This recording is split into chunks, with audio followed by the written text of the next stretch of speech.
2024 has been a pivotal year for Nigeria's oil and gas sector, marked by significant developments and persistent challenges.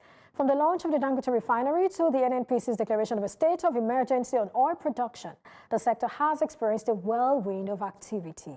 However, issues such as crude oil theft, underinvestment, and regulatory hurdles impede progress.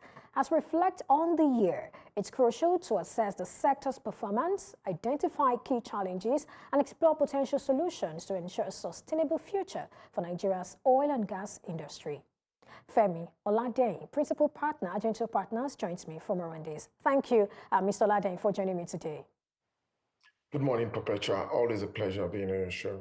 Thank you. Same here. Well, Nigeria's oil and gas industry has been eventful this particular year, from bidding rounds to declaration of state of emergency on oil production. So, of course, Dangote Refinery coming upstream, and then the drama that followed. We also had the crude for Naira sale, which, of course, was launched in October. The fiscal reforms in the space, whether you want to look at the taxes that are being proposed, the tax reforms that are being proposed, even now to the latest, which is the Port Harcourt Refinery's disputed commencement of production. Though the MD told us that they've commenced, production and all of that.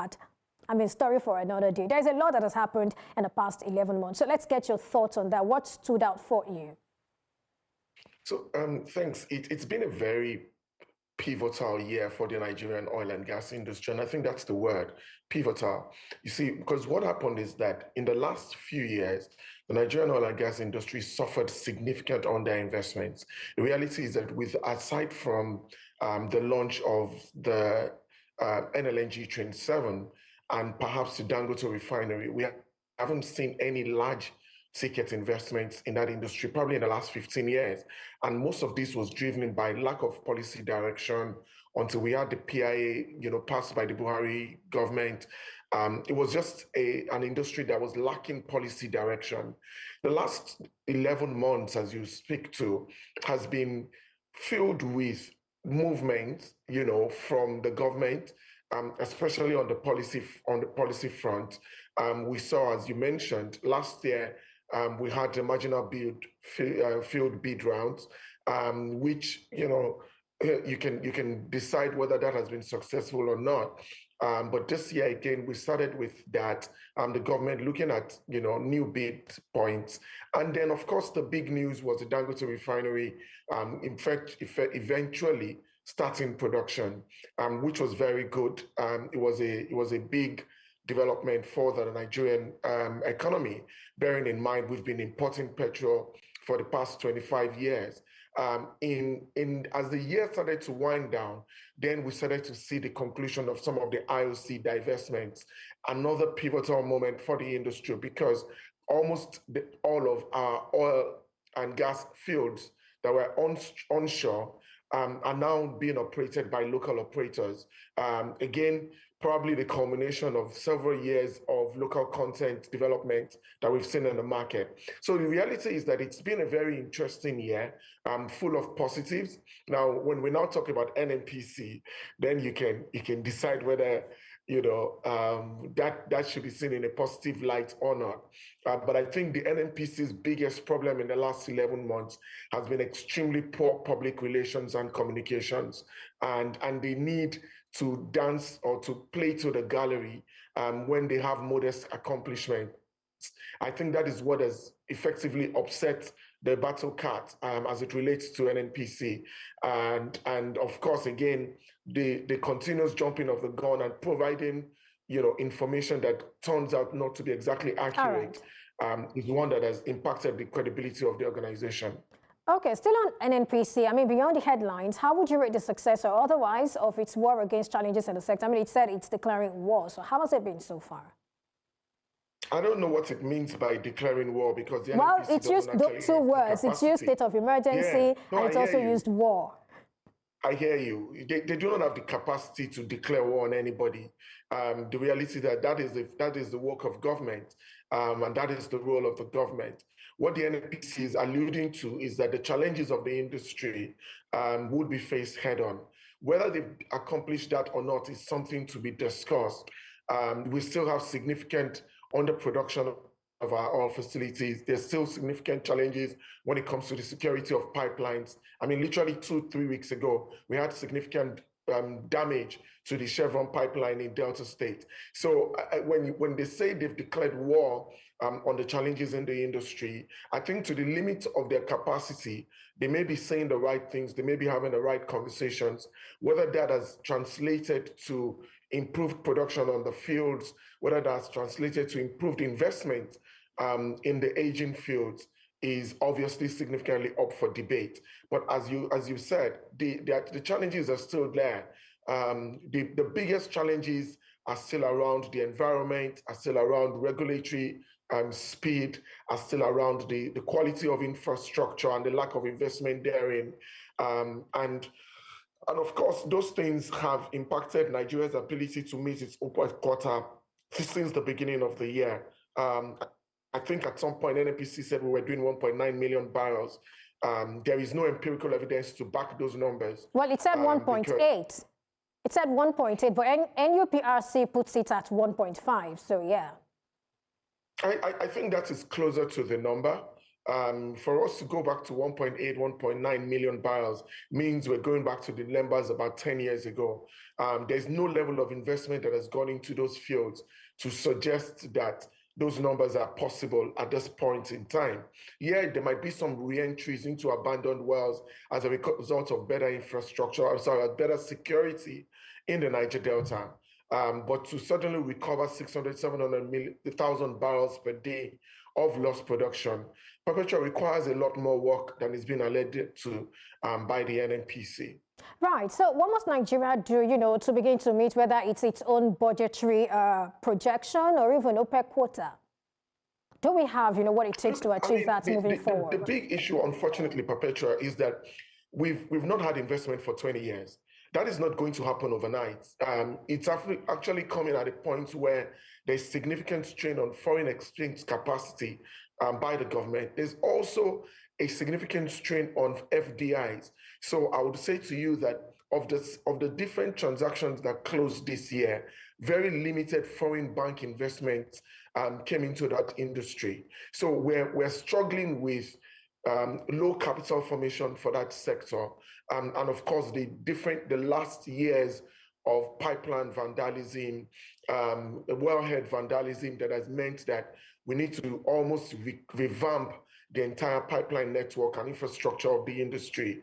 So I would say that there are still significant challenges towards us getting back to those numbers. And what is required right now is concerted fiscal incentives to continue to encourage long-term investment by the IOCs and the local investors. Also, the encouragement of the banking sector to continue to lend to these people, because with the absence of capital, there's no quick fix. The environmental impact of the last few years of damage to infrastructure is also going to take time to fix. So these are very challenging times that require very intelligent solutions, and of course, that also requires that the government be focused on delivering these numbers and delivering this support to the private sector, who are the only ones who are able to solve these problems. All right, Mr. Oladehin, when we come back, we'll look at the controversies that sort of characterized this year, and we'll also look at some of the reforms, especially the fiscal reforms that the federal government is, rolling out, and the impact this will have on the sector moving forward. We'll take a break now. When we come back, we'll get to that. Stay with us.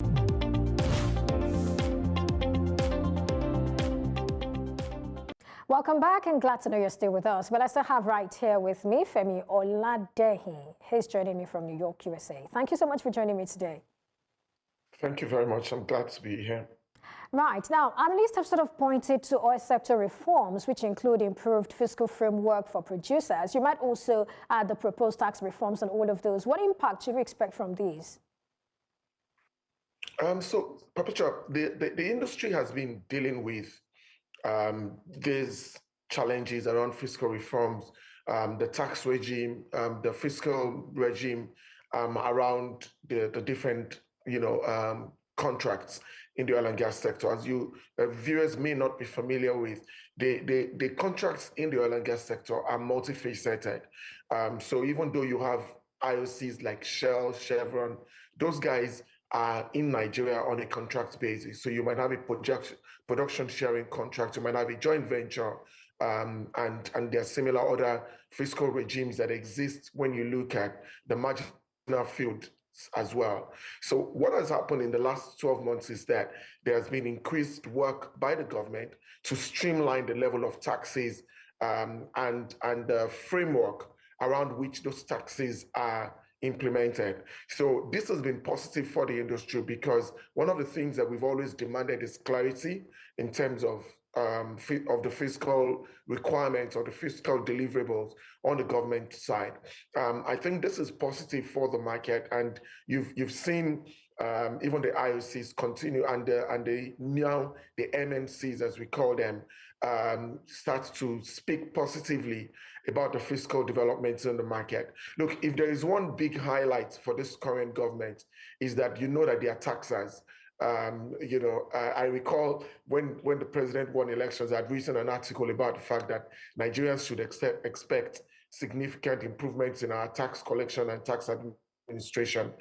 We're seeing that in the oil and gas sector, and I think most industry players are looking forward to the implementation of the 2025 Finance Act, which should obviously improve transparency in the oil and gas space, and maybe to some extent further encourage additional investments.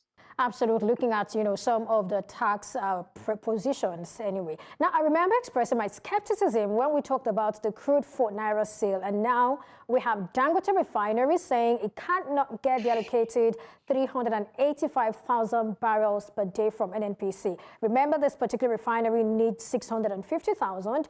NNPC says, well, we will give you 385,000. But it's not even getting this much. It says it is getting peanuts. Let me get your reaction to this. Perpetua, we shared the same concerns when this happened in October. The reality is that NNPC has no crude to give Dangote.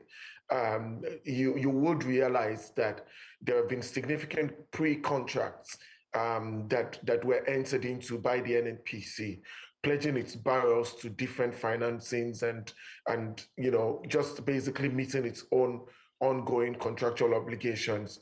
And I've always said this. The fact that Dangote Refinery was built without clear commercial structures to guarantee its supply is an indictment on the company and its financiers. Look, I've been doing project finance for about 25 years of my career now, and no one is ever going to fund a company that doesn't have both supply guarantees and off-takers. So the fact that this happened in itself is a problem. And unfortunately, there is a Latin saying that nemo dat quod non habet, which means that you can't give what you don't have. The reality here is that the NNPC does not have 385,000 barrels that were just lying fallow, waiting for Dangote to come asking for it. It's going to have to find those barrels, and it's going to take it time to be able to find those barrels. Now, juxtapose that with the fact that there are threats that the Port Harcourt Refinery is going to recommence production. NNPC is going to prioritize itself in its supply contracts if indeed the Port Harcourt Refinery comes back on stream. So I don't really have any big hopes that this is the big solution to Dangote's supply problems. He needs to go find his own crude somewhere. And I doubt that NNPC is the organization that's going to provide that crude to him in the short term. All right, so let's go to the film trick that's been happening in the past few days. I mean, what's your take on Port Harcourt Refinery? I mean, has it started production or not? Perpetua, I'm sure if your guys go into the archives and check when we've had this conversation, and I've publicly come out to say that if the Port Harcourt Refinery produces petrol in 2024, I would openly come out on national TV and eat my shirt. I'm still leaving that out there. I have the particular shirt that I want to eat if it does happen and when it does happen. I guess you do that on New Central Television. Restarting a refinery that hasn't worked for 20 years is not something that's going to happen overnight. And I alluded to it at the top end of the show, that the NNPC just likes to talk. just likes to come out with statements. If the NNPC was a publicly traded company, the stock would probably be trading as junk right now, because the urge to very quickly just come out and make announcements is in itself just ridiculous. Wait until there is consistency in your production before you come out to make a press statement.